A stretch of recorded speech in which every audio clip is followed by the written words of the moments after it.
Menurut Undang-Undang Nomor 32 Tahun 2009 tentang Perlindungan dan Pengelolaan Lingkungan Hidup, definisi dari limbah adalah sisa suatu usaha dan atau kegiatan. Ada dua jenis sampah, yaitu sampah organik dan sampah anorganik. Menurut Sistem Informasi Pengelolaan Sampah Nasional, setiap tahunnya ada 33.171.983,20 ton. Tapi sayangnya, yang terolah dari sampah tersebut hanya kurang lebih 60%. Perkenalkan, kami adalah kelompok RK 274 dari mata kuliah OKK Universitas Padjadjaran. Dengan anggota Ruth Isabella dari Fakultas Hukum, Salma Kamilia serta Najwa Kamila dari Fakultas Ekonomi dan Bisnis, Clavrita Ambasugi dari Fakultas Kedokteran, Rana Syifa dan Jessica Natalia dari Fakultas MIPA, Nadira Averina serta Anindya Nur dari FISIP, Tifta Lara serta Iklima El Medina dari Fakultas Ilmu Budaya, Syahna Karisa dari Fakultas Peternakan, Muhammad Adinul Haq dan Fazar Zikri Nur Rahim dari Fakultas Ilmu Komunikasi, Alvina Putri dari Fakultas Perikanan dan Ilmu Kelautan, Aprilia Arta Pratama dari Fakultas Farmasi, serta Tiara Aulia dari Fakultas Teknik Geologi. Kami mengusung tema sosialisasi pengolahan sampah dan kewirausahaan dalam proyek kami. Perjalanan proyek kami dimulai dengan koordinasi pertama, di mana kami mengidentifikasi masalah dan menentukan struktur kelompok pada tanggal 3 September 2021. Bersama mentor, kami menentukan koordinator kelompok, wakil, sekretaris, dan bendahara. Untuk melaksanakan proyek kami memerlukan data primer dan sekunder. Kami mengefisiensikan proses pengumpulan data kami dengan membagi menjadi dua kelompok. Kelompok pertama yang diketuai oleh Fazar Zikri Nur Rahim mengumpulkan data mengenai sampah organik dan anorganik. Sedangkan kelompok dua yang diketuai oleh Muhammad Adinul Haq mengumpulkan data mengenai sampah kadaluarsa. Kedua kelompok kemudian mengumpulkan data lapangan yang pada akhirnya dikompilasikan. Data hasil wawancara dikumpulkan dan diolah menggunakan Google Form.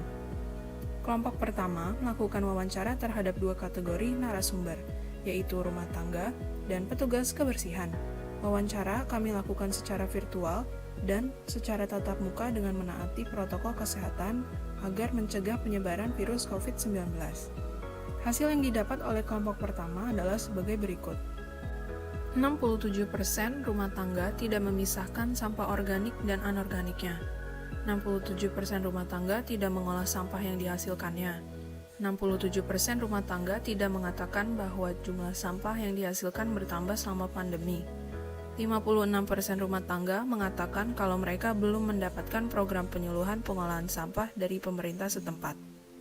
67% rumah tangga mengatakan bahwa di lingkungan mereka belum ada fasilitas pembuangan sampah terpisah. 72% petugas kebersihan mengatakan bahwa sampah yang dibuang masyarakat masih belum dipisah berdasarkan jenisnya.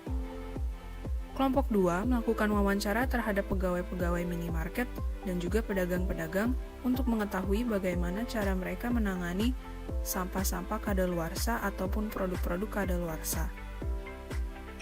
Hasil yang didapatkan oleh kelompok 2 adalah sebagai berikut. Metode yang pada umumnya digunakan adalah metode first in, first out, yang dilakukan dengan menjual produk-produk yang diterima lebih awal terlebih dahulu. Metode ini umumnya diketahui oleh para pegawai dan pedagang, karena diketahui oleh 83% responden yang diwawancarai. Produk yang paling banyak terbuang adalah produk-produk segar, seperti daging, telur, sayur, buah, dan makanan beku. Sampah makanan yang kadaluarsa seharusnya dihancurkan agar tidak disalahgunakan lalu dibuang. Berdasarkan data yang telah kami peroleh, kami menarik kesimpulan bahwa masyarakat masih memerlukan edukasi mengenai cara mengolah sampah dengan baik dan benar. Kami memutuskan untuk melakukan sosialisasi melalui media sosial Instagram dengan nama akun Kurang Itu Lebih dan melalui webinar yang akan kami selenggarakan pada 4 Desember 2021. Untuk webinar, kami mengundang beberapa narasumber. Yang pertama, Bapak Gumilang selaku pembina Food Bank Bandung.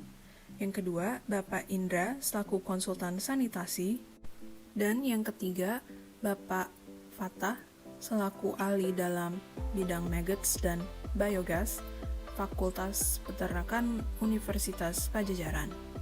Semoga dengan adanya proyek OKK ini, kelompok RK 274 dapat memberi kontribusi baik untuk masyarakat.